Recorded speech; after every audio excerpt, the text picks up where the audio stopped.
Guys এই আপডেটে সব থেকে বেশি ভালো লেগেছে আমার এই লবিটা, মানে এক কথায় বলতে গেলে ওল্ড পিক ব্যাক। আর আমি পিকের মধ্যে সবসময় যে ভাঙ্গা বাড়িটার মধ্যে নামতাম, এই যে এই বাড়িটার মধ্যে নামতাম।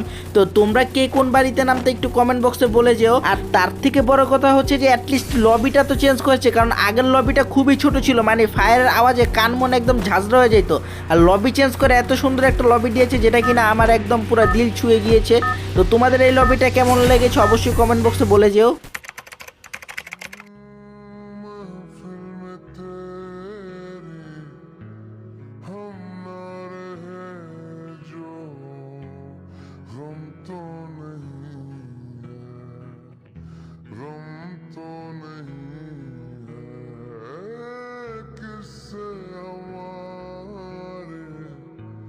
नजदीकियों के कम तो नहीं है कम